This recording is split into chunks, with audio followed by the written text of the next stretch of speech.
Hello and welcome to The Top Story, a podcast with the headlines of the day from our correspondents around the world. I'm Xizhi.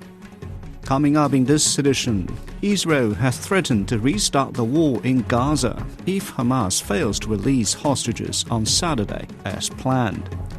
The United States tariffs plan on steel and aluminum imports have sparked fierce criticism worldwide. And countries attending the Artificial Intelligence Action Summit in Paris have signed a joint declaration pledging an open, inclusive and ethical approach to AI's development. We begin with the Middle East. Israel is now threatening to restart the war in Gaza if Hamas fails to release hostages on Saturday as planned. The threat came after Hamas announced the indefinite postponement of the next release, accusing Israel of violating ceasefire terms. Earlier, US President Donald Trump threatened that all hell will break out if Hamas are to withhold any hostages. Meanwhile, Israeli cabinet ministers have welcomed Trump's controversial Gaza resettlement plan. Jonathan Regev reports from Tel Aviv. First thing, Israel will have to wait until Saturday to see if the ceasefire is really breached. At the moment, it is breached by statements, but not on action. If the release does not happen on Saturday, that, of course, would be a different story. Israel would have to go into a dilemma. On the one hand, should it give in to the pressure now put by Hamas in its statements and perhaps give some more concessions to facilitate the release of more hostages, or perhaps go to full-on war? And maybe for the first time since the war began, with a full backing of the United States, now that President Trump is in the White House and he said what he said. By midday Saturday, if all of the hostages are not released, President Trump, would advise the Israelis to end the ceasefire and go back to war. Israel would have to decide. There are lots of pressures on both sides. On the one hand, the right-wing politicians are only looking for the opportunity to send Israel back to war, and this would be a perfect opportunity for them. On the other hand, there are the families who have seen, step by step, slowly, more and more hostages coming out of there. We saw their condition last Saturday. Therefore, they would want the release of hostages to continue practically at all costs. That was Jonathan Regev on the latest round of the hostage release between Israel and Hamas. In Washington, President Trump has hosted Jordan's King Abdullah II at the White House. Trump pushed his plan to relocate Palestinians to other countries like Jordan and place Gaza under U.S. authority. Abdullah has rejected the proposal, reaffirming the Arab world's opposition.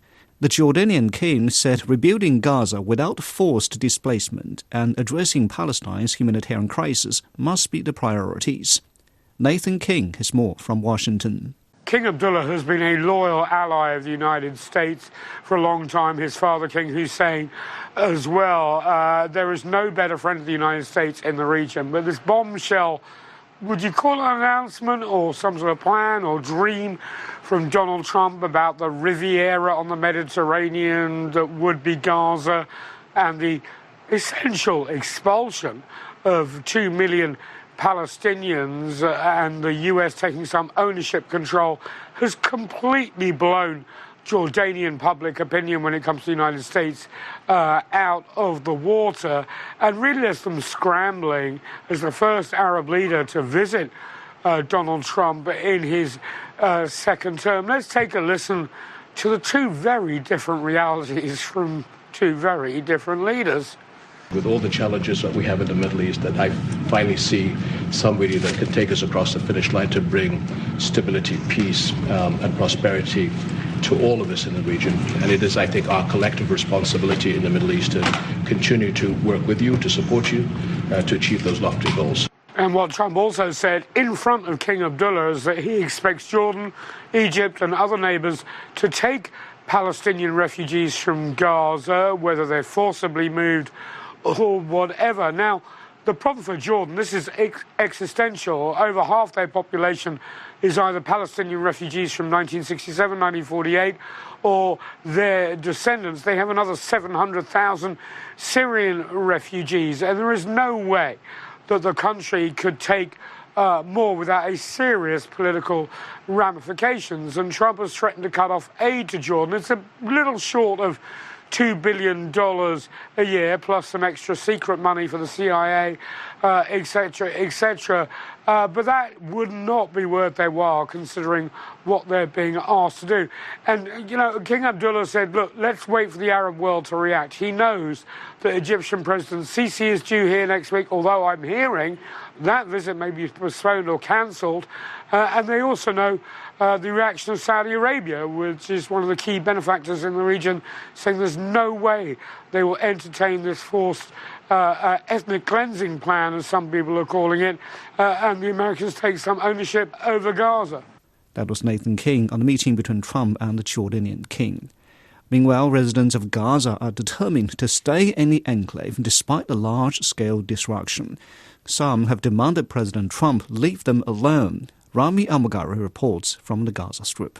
The only concern for the population here in the Gaza Strip is that the war will be reinitiated against Gaza Strip, which is already depleted and devastated because of the 15-month-long Israeli war on the territory. And actually the people here, as we have spoken to, many of them have stated similar remarks, that they are not going to leave their homes. I mean here in northern Gaza and Gaza City, in a displacement again to the south if the war happens. So I can say that even the Trump's remarks about transfer of Palestinians are now reported highly or widespread. Palestinians are determined to stick to their homes, even if they are battered and destroyed by the war. Many of them have had tents on the ruins of their homes to stick to their lands. And I believe that the Palestinians, that based on the experience of the Palestinian people in refuge in Arab states, near Arab states like Lebanon, Syria, Jordan and Egypt, they had a very better experience with the refuge problem since the 1948, and they are now determined not to leave the territory, to stick to their homeland, whatever the price is they might be forced to pay.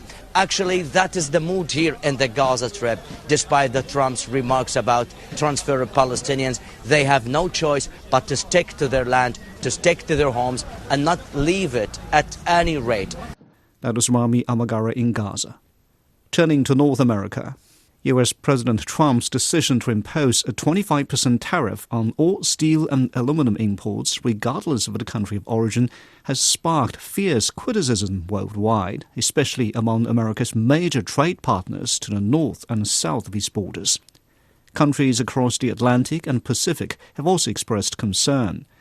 Political analysts say a trade war seems inevitable, and it's just a question of who will lose more. Data from the American Iron and Steel Institute shows the top 6 steel exporters to the US in 2024 included its allies Canada, South Korea and Japan, with Canada exporting over 6 million tons to the US. Canadian Prime Minister Justin Trudeau says the tariffs are entirely unjustified and that Ottawa will stand strongly and firmly against them. Tariffs on Canadian steel and aluminum would be entirely unjustified. And if it comes to that, our response, of course, will be firm and clear. We will stand up for Canadian workers, we will stand up for Canadian industries, and more Canadians will stand up for each other. As a major metal supplier to US markets, Mexico is also weighing its options. Mexican President Claudia Sheinbaum has urged a calm and measured response. Alastair Baverstock reports. So far, Mexico's government, indeed Mexico's President Claudia Sheinbaum, has encouraged to retain a cool head and a measured response to these tariffs. But 25% tariffs on steel and aluminium is nothing but bad news for Mexico, I'm afraid. This country exported more than $7 billion of those metals to the United States last year, and those $7 billion representing more than 80% of Mexico's total steel and aluminium exports as a whole. There is a very famous expression in Mexico from a president who ruled this country more than 100 years ago, which says, Poor Mexico, so far from God, so close to the United States. And that's the exact mood which is being in play here. Mexico, more than any other Latin American country, depends upon its northern neighbour economically, socially, in terms of justice, in terms of security. He uses tariffs in order to send Mexican troops, 10,000 of them, to the border, troops which are needed elsewhere in Mexico as this country lives through a security crisis with cartels and narco-trafficking organisations which are terrorising local populations. Those troops are needed there, but as a result of this ongoing Trump conflict, as a result of trade, those troops are not where they are needed by the Mexican people. So, of course, that's causing a great deal of resentment here in America's southern neighbour. That was Alistair Beverstock reporting. In Asia, acting South Korean President Choi Sun-mok says his government will seek talks with the Trump administration over Washington's tariff decisions. South Korea is the United States' fourth largest supplier of steel. The Korean trade minister has warned the tariffs will likely reduce demand and erode the profitability of South Korean steel exporters. Jack Barton reports. This time it seems like there is no exemption, though to be honest, officials are unsure. What government officials are saying sort of on the sidelines, not on the record, is that they were not consulted at all and they don't know whether any exemption still stands or what the negotiating space might be. And if we look at the biggest sort of economic forecasting development think tank here, the Korea Development Institute, they have now downgraded their growth forecast for South Korea this year from 2 to 1.6% GDP growth. Based on this and sort of other measures they expect Donald Trump to impose, which will have a knock-on effect on the industry here. Now, exports had gone back up to 2.8 million tonnes last year, which was really greeted well here because the local industry has been struggling. Slowdown in car sales, slowdown in construction. So they have so much surplus steel at the moment, and they'd be hoping that a lot of it would go to the United States. The government, no doubt, still hoping they can negotiate here because big conglomerates have committed billions of dollars to building big factories in the United States, and that's where a lot of this steel is going. So, no doubt government officials will be pointing that out, but Donald Trump, of course, taking a very tough line on this and very unsure at this point if there'll be any wiggle room. And already we're seeing the share prices of those big steel companies falling, and no doubt we're going to see a fall in the exports to the United States while those negotiations take place. That was Jack Barton in Seoul. And finally, in Europe, the two-day Artificial Intelligence Action Summit in France has concluded with calls for inclusive and responsible AI development. But the United States, which has vowed to stay at the forefront of the rapidly evolving technology, and the UK decided to stay out of the final declaration. Ilo Abdafid reports from Paris. Paris has been full of tech company executives and world leaders, grappling with how artificial intelligence should develop. Over the past few days, all kinds of ideas and initiatives have been discussed. Professor Sung Yi has returned to Paris to discuss the rapid development on AI by some tech corporations.